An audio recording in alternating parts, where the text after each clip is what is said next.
आज का पहला पाठ प्रेरित चरित से लिया गया है। अध्याय 7, वचन संख्या है 51, 8 से 1 तक। हठ धर्मियों, आप लोग न तो सुनना चाहते हैं और न समझना।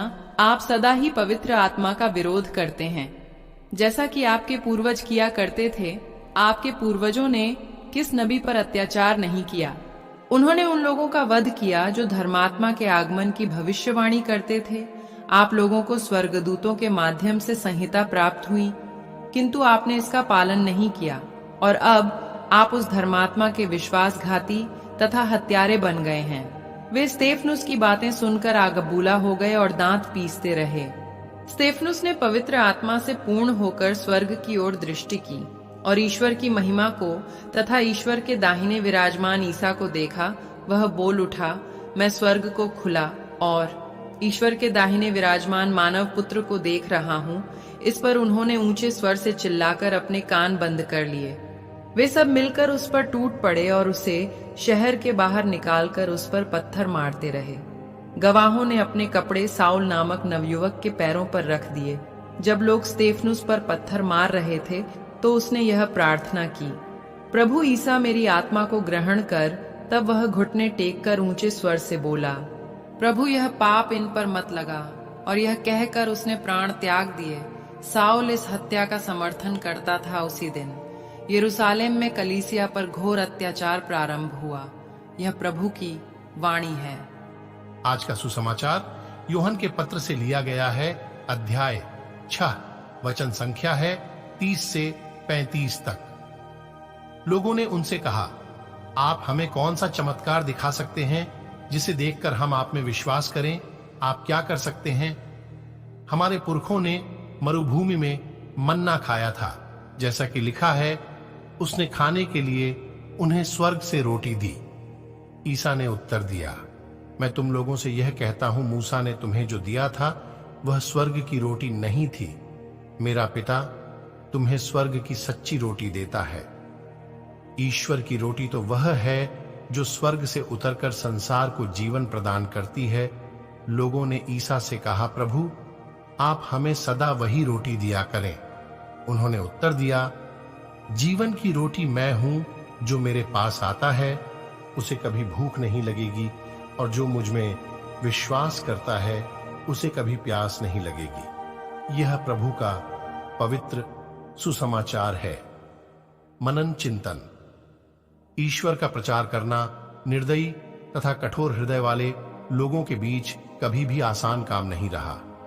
विरोध तथा अत्याचार सुसमाचार की घोषणा का अभिन्न अंग है। प्रवक्ता ग्रंथ कहता है, पुत्र यदि तुम प्रभु की सेवा करना चाहते हो तो विपत्ति का सामना करने को तैयार हो जाओ। तुम्हारा हृदय निष्कपट हो, तुम दृढ़ संकल्प बने रहो। विपत्ति के समय तुम्हारा जी नहीं घबराए। जो कुछ तुम पर बीतेगा उसे स्वीकार करो तथा दुख और विपत्ति में धीर बने रहो, क्योंकि अग्नि में स्वर्ण की परख होती है और दीनहीनता की घड़ियां में ईश्वर के कृपा पात्रों की। स्तेफनुस को यहूदियों के घोर विरोध का सामना करना पड़ा। उन्होंने न तो स्तेफनुस की बात माना और न ही उन्हें कार्य करने दिया। स्तेफनुस उन्हें हठधर्मी कहता है जो पवित्र आत्मा का विरोध करते हैं। स्तेफनुस की प्रज्ञा, अनुग्रह, विश्वास, चमत्कारों एवं चिन्हों के बावजूद भी वे उनका निरंतर विरोध करते रहे। यह एक वास्तविकता है जब हम धर्मांध एवं कट्टरपंथी लोग से बात करते हैं तो हमारा दमन किया जाता है। स्तेफनुस जो सत्य तथा पश्चाताप का प्रचार कर रहा था, उससे विरोधियों में खलबली मच गई। स्तेफनुस के प्रचार ने उन्हें सच्ची धार्मिकता तथा उनके पापों की पहचान करवाई, किंतु अपने अहंकार के कारण वे केवल विरोध ही करते रहे। जब वह इसमें विफल रहे तो उन्होंने स्तेफनुस पर ही आक्रमण कर दिया। यह विरोधियों का सामान्य तरीका होता है। जब वे किसी को हरा नहीं सकते तो चाहे धुरता से या फिर हिंसा से वे व्यक्ति को दबाने का प्रयत्न करते हैं। स्तेफनुस के विरुद्ध इन्होंने इन दोनों का प्रयोग किया। स्तेफनुस के मेधावी तथा यशस्वी गवाही का अंत उनकी पत्थरों से मारकर हत्या के रूप में होता है। उन्होंने स्तेफनुस को मार तो दिया, किंतु उनके पवित्र एवं साहसी जीवन का संदेश आज भी हमारे बीच जीवित है। मेरे प्यारे विश्वासी भाई बहनों, आज इसी तरह ईसाई लोगों के साथ हो रहा है।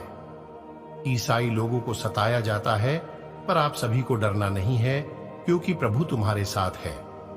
आइए हम आज प्रभु से प्रार्थना करें कि प्रभु हमें विरोधी लोग से हमारी रक्षा करे। आप सभी को परमेश्वर आशीष तथा शांति प्रदान करे। आमेन।